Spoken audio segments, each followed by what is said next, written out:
right. Thank you, everyone, for joining Dive In Accelerator's weekly coaching call. So, today we're diving into something a little edgy, the ugly side of private equity. Now, we've all heard the shiny stories, right? We've heard the owners selling their practices for seven figures, scaling for multiple locations, and finally getting some breathing room after years and years of hustle. And these stories sound glamorous, and in most cases, they're true. And here's what we don't always hear: the ugly side. The owners who felt trapped, the ones who lost control of their culture, or the ones who walked away with far less than they expected. These are the stories whispered behind closed doors, the ones you don't see on stage at the conferences. And here's the important part: I don't share this to scare you. I share it so you're prepared. Because when you know the pitfalls, you can sidestep them. And when you know what to look for, you can negotiate from strength. So today I'll walk you through the 5 most common pitfalls, show you what they look like, and most importantly, show you how to avoid them. And as we go, I want you to think about your own priorities, your own practice, and where would you draw the line? So today, let's jump into the first pitfall, and this one feels very personal for most owners. It's the loss of autonomy. And one of the biggest complaints I've heard repeatedly is I lost control of my business. After a sale, some private equity groups dictate what services you can offer, what vendors you use, and even your patients per hour. But many of you that lost autonomy feel so crushing because this isn't just a business. It's your vision, it's your reputation, it's your life's work. And when that vision gets sidelined by whatever outside force, it can feel like all the years of sacrifice, excuse me, were for nothing. Imagine you've built a boutique practice where every consultation takes 45 minutes. Patients rave about the personal attention and becomes your brand signature. Then after the sale, new owners demand 20-minute consults to increase the efficiency. And suddenly providers now feel rushed. Patients feel less cared for. And the very thing that you made your brand built upon and made it unique starts to erode. And now that's not just a policy change. That's an identity price for your business. And how would you feel if someone stepped in and rewrote the way that you cared for your patients? How many of you would feel so frustrated? Rhetorical answer: all of us. We know that you would. And here's the important thing: autonomy isn't automatically lost. It's lost if you don't protect it. That means negotiating guardrails in your contract. Spell out what you will retain control over: clinical decisions, brand standards, staffing. Make it crystal clear in writing, not just a verbal promise. That is how you avoid the ugly side. Another key strategy is to define what areas are non-negotiable very early in your deal process. Don't wait until the contract stage and start planting those seeds in the initial conversations. When you know what matters most, you can protect it. I challenge you right now to write this down. What part of my practice would I never give up control over? Whatever that answer is, that's where you start your non-negotiables. And if autonomy is one of the most personal pitfalls, the next one is the most relentless: the financial pressure that comes with private equity. Private equity lives and dies by EBITDA growth. That means aggressive targets and sometimes very unrealistic ones. Private equity firms can demand up to a 25% EBITDA increase in year one. And to hit that, staff are double booked, treatment times cut, upsells pushed at every twist. Not that we're opposed to that, but this isn't a comprehensive treatment plan. It's pushy and it's demanding. And within 6 months, patients are complaining. They feel rushed. They feel nickel and dimed. Staff morale drops and turnover spikes. And suddenly the growth that looks so good on paper has now become a slow leak in reality. Question for you all: have you ever set a goal so aggressive that it burned people out, and instead of building them up, they were bummed every day? They didn't see the excitement. That's exactly what can happen here. But here's the flip: financial pressure only hurts when you're unprepared. If you walk in with clean P&Ls, clear add backs, and realistic growth projections, you hold the cards. You get to say, here's what's achievable. What's sacrificing culture without sacrificing culture or burning out my staff? By doing this, you're not protecting yourself. You're also educating the buyer on what sustainable growth actually looks like. Another layer here is showing your trajectory. Private equity firms want to see your growth potential. So if you can map out how you've grown 10 to 15% annually and project that forward, it makes it hard for them to impose that unrealistic 25% jump in 1 year. when you're showing them a proven path instead of letting them invent one for you. So let's think about this for a moment. What does your growth trajectory look like on paper? And if you don't know the answer to that right now, that's your absolute first homework assignment after this call. But numbers are not the only part of the story. The next pitfall is something you can't measure on a balance sheet, and yet it's often the first thing patients and staff feel. It's the culture clash. Sometimes the ugliest pitfall isn't about money at all with private equity, but it's about culture. You spent years building a high-touch luxury brand. Your patients feel special. Your staff is proud to work there. But after the sale, sometimes new management will shift that focus from the luxury experience that your team is accustomed to, and now they're focused on volume and efficiency. And on paper, it looks really good. In reality, staff loyalty erodes, patient trust declines, and the magic disappears. The magic that was your culture, that was the heartbeat of your business. And when that changes, everyone can feel it. So picture this. Your spa always offered champagne and handwritten thank you notes. It wasn't just fluff. It wasn't something that you just did once in a while. This was part of your DNA. This is what your staff enjoyed. Your patients felt luxurious when they came in. But after acquisition, those touches are cut. They're now considered a non-essential expense. Now, 3 months later, your patients are saying it's not the same anymore. Your retention is tanking, your best patients are drifting away. And what once set you apart, this luxury experience with your champagne and your thank you notes, now you just look like every other practice. Quick question. How many of you can think of a business that you stopped going to because it wasn't the same anymore? Plenty of us have. I know that happens all the time because that's Cracker Barrel. We can talk about them right now. Not the same. People weren't happy with that change. Just because things look right on paper does not mean that it's going to always work out in the end. So we want to make sure we fix that. So we fix that by absolutely embracing our culture and saying culture isn't fluff. It's an actual asset. We want to document your mission, document your values, document your patient experience standards. Show that culture drives your retention and your revenue.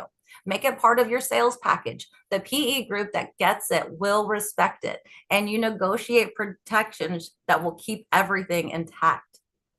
Another angle is you treat your culture like intellectual property. If you've developed SOPs for how patients are greeted, how consults are structured, how events are hosted, package those as part of your deal. And when you frame culture as something systemized and measurable, it's harder for them to dismiss it as soft.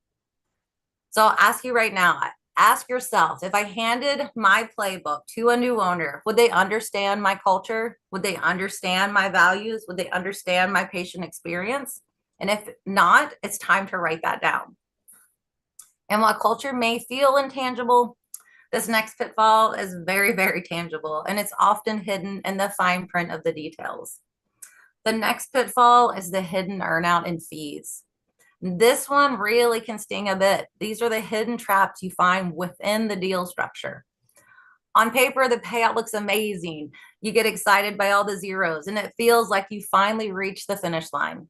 But buried in that fine print, often several pages deep, are clauses that completely change what you can take home.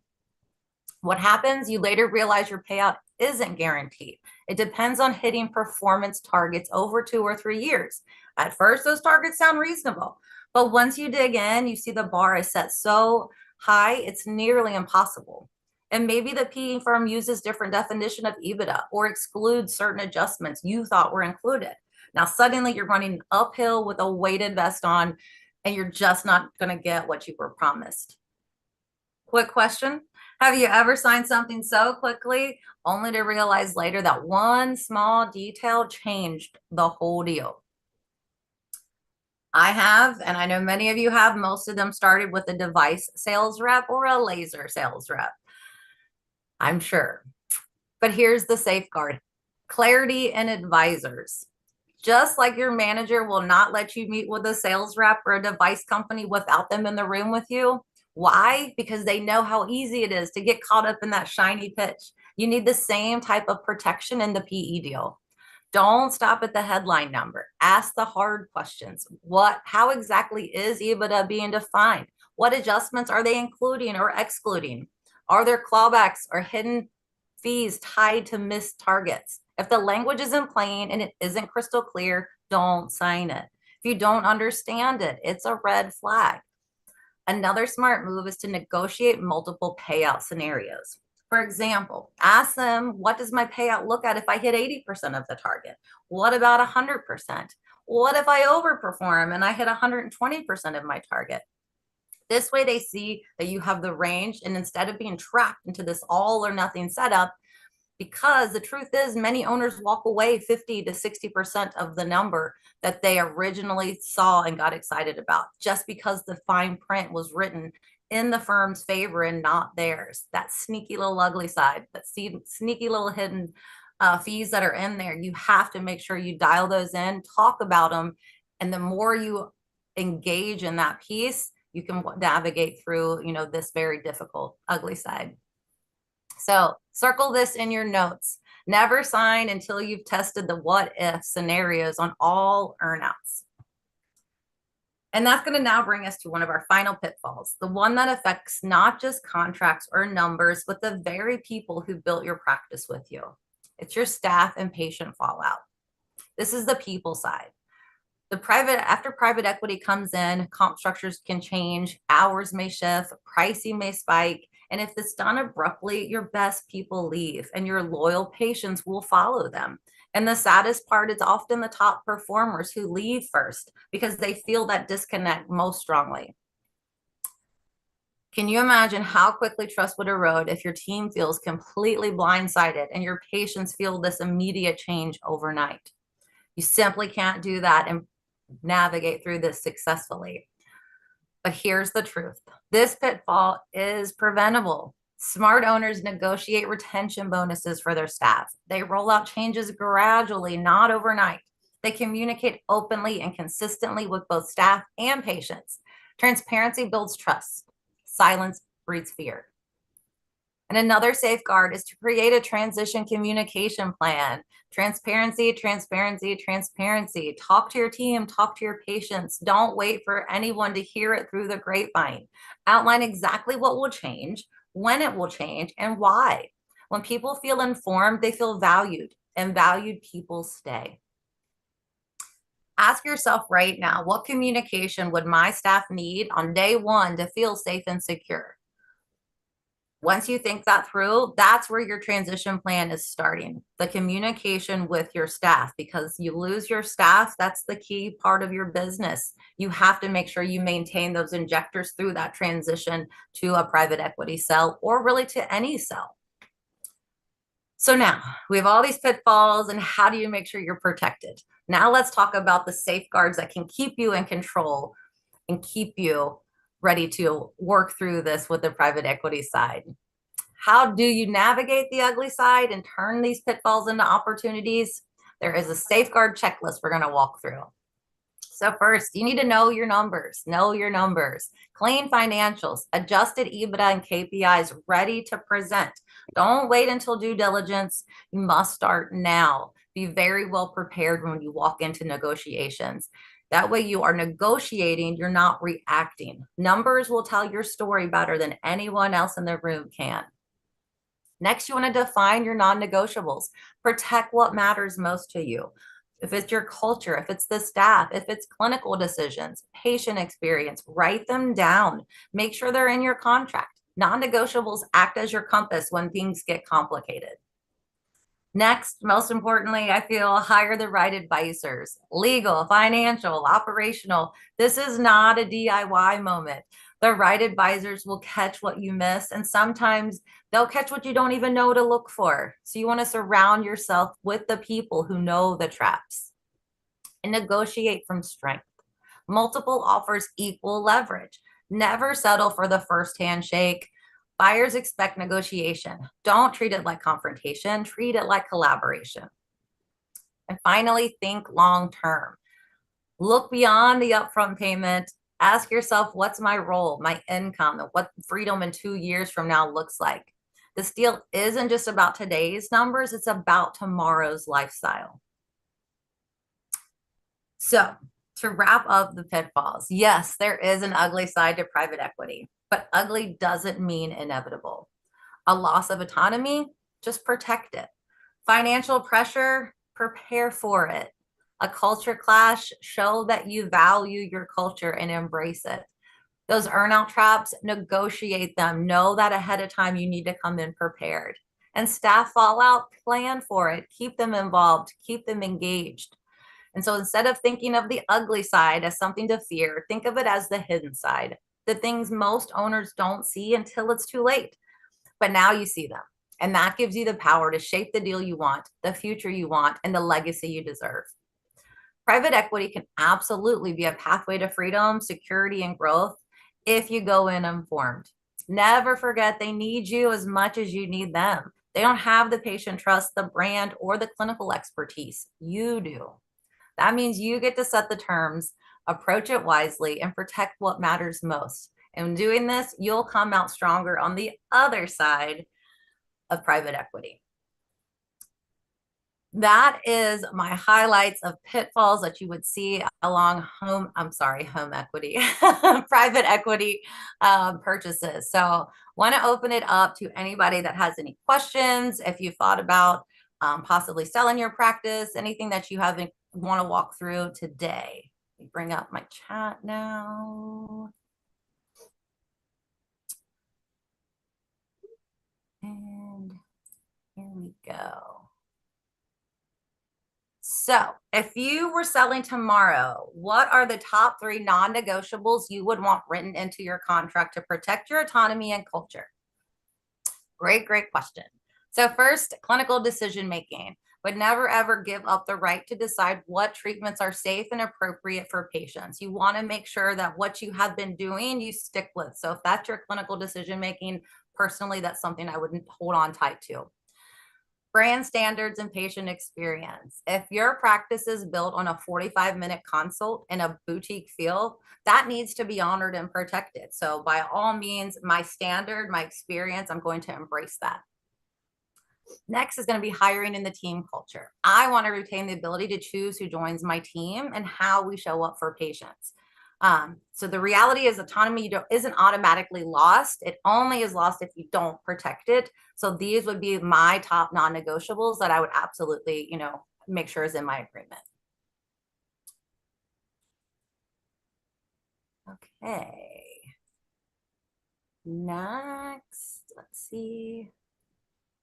Looking at current financials, do you feel confident about defending realistic growth projections if your PE firm is pushing for aggressive EBITDA targets? So yes, they will push for EBITDA targets that are very aggressive if you don't hop in here. So when you know your numbers, you can hold the power. If a firm comes in demanding that 25% EBITDA, you can flip the script and show what's actually achievable.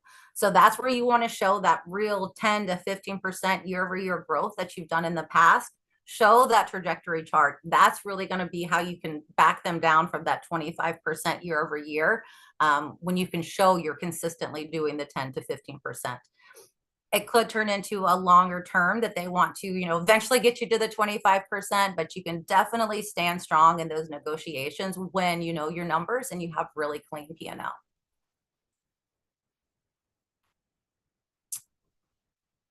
And I do want to say hi to our Instagram viewers. Sorry, we have Desiree, Ginger, Reflection Spa. Thank you for joining Nouveau Aesthetics. Wonderful. If any of you have any other questions, feel free to reach out to your consultants. Let us know, send us a message. We're happy to walk through this with you. We are those experts that can help advise you through this process if you do need to help us, have us help you through that process. So appreciate your time today. Thank you so much for coming out. And we will happily see you back here next Wednesday for another amazing coaching call with Diamond Accelerator. Thanks, everybody.